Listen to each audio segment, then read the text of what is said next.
Let's open it up to my first video on this channel. I'm going to talk about something in particular that's been on my mind quite a bit lately, and that's Jungian psychology. Carl Jung was a psychologist or a psychiatrist, and I think he was post-dating Freud. From what I read, I think that Jung is probably better than Freud in a lot of ways. But I'm not going to go into too much detail about that. The primary reason why I'm interested in Carl Jung is his ideas about something called the shadow. I've got a couple books that I'm going to recommend here. One is called Owning Your Shadow, Understanding the Dark Side of the Psyche by Robert A. Johnson. And another is a book called Shadow Dance by David Rico. I'm hoping that's how to pronounce the name. I've completely finished Owning Your Shadow, and it's a fantastic read. Shadow Dance, I've only just begun, but it's also a good book. The gist of these books is that who you project yourself to be in the world is different than the all-encompassing totality of who you are. And that in order to become a whole person and to become integrated, you have to allow yourself to embrace these other aspects of yourself that you don't show to the rest of the world. At least that's how I take it to be. And it's an interesting idea. And I'd like to reference another psychological term called compartmentalization. And I'm just going to bring up an article real quick that I've been studying. The name of this author is Carolyn Showers, also joined by Virgil Ziegler Hill, University of Oklahoma and University of Southern Mississippi. Title of the paper is Compartmentalization and Integration, the Evaluative Organization of Contextualized Selves. So it sounds like a big, complicated title, but it's actually, I think, very interesting when you break it down. Contextualized selves, that's an interesting term. What that means is that who you are is different in certain contexts, and I can attest to this fact in my own life, where in my professional career, my job, let's say I'm a different person than I feel myself to be here when I speak to people on YouTube, or with my family, or with certain friends. I'm all sorts of different people all wrapped into one, and I only express certain parts of myself in certain situations. The gist of this article that I read is something to the extent that it's better to integrate yourself and not have to divide yourself into all these different people. The primary, from the abstract, here's what they say. In contrast, more moderate self-views of individuals with integrative self-structures, that means you integrate all these different contexts, may offer greater stability, increased resilience, and a means of coping with extreme stress. So that's, in my mind, the path by which to integrate your contextualized selves would embrace these two aspects of the shadow that Carl Jung talks about. And there's a lot more to be said, but I think recommending these two books will start people off in the right direction. The next thing I'd like to talk about is a movie that is one of my favorites called Pleasantville. And Pleasantville is important because it directly relates to this topic of the shadow.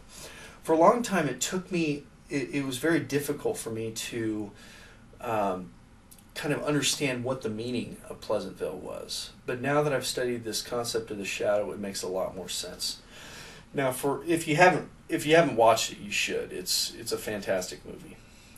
I'd call it kind of a science fiction, fantasy, philosophy movie, if there ever was one. And what happens is there is Tobey Maguire, who plays a teenager whose sister is Reese Witherspoon. And he is obsessed with a 1950s show that is similar to Leave It to Beaver or Ozzie and Harriet. And he likes the idealized lifestyle that is in those 50s shows. And he doesn't like, to a lot of degrees, he doesn't like his own life because I think his mom's divorced. She has some boyfriend, and his sister's kind of sleeps around with other dudes in the school, and he's not really that popular in school. So that's kind of what leads him to idealize this lifestyle.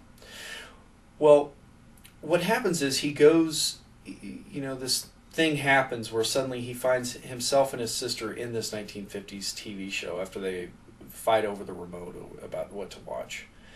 And he finds that it's not necessarily this idealized lifestyle that he thinks it should be, that there's all these latent parts of people that aren't being expressed because they have to contextualize themselves to live in this 1950s perfect reality.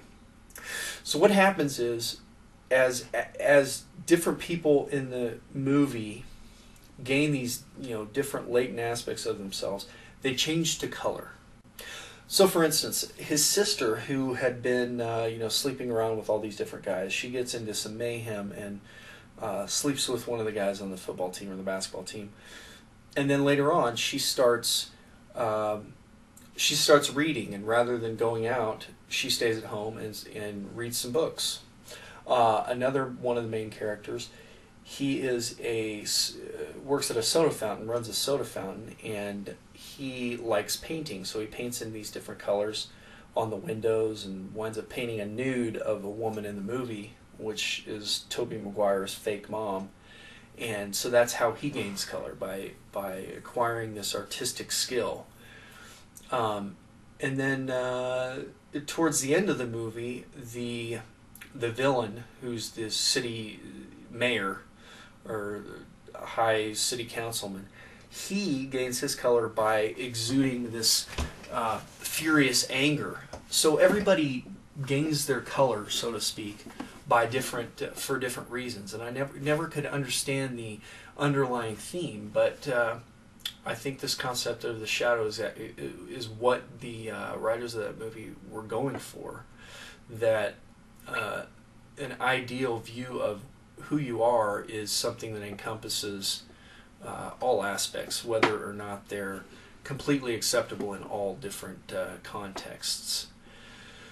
The final thing I'd like to talk about, which is semi-related but semi-not related, is on academia.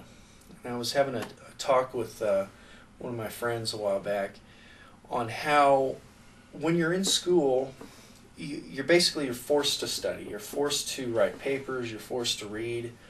And of all the things that I was supposed to read, I didn't read them the way that I should have. Kind of what I did is I would skim it and just read it as fast as I could because I wanted to be done. But I didn't really spend the time that needed to be spent trying to understand and analyze it. And so I don't think that the academic structure that there is today really lends itself to people educating themselves. And I think a lot can be done on an independent study basis. The beauty of the internet is that you can study independently, but then do something like YouTube or a forum and get a course correction. So you can explain certain ideas or views that you have on the basis of what you read. And then your course corrects as you speak to other people, and they inform you on what you might be mistaken about. So I like this form of independent study. And I think it allows for a lot more creativity, a lot more,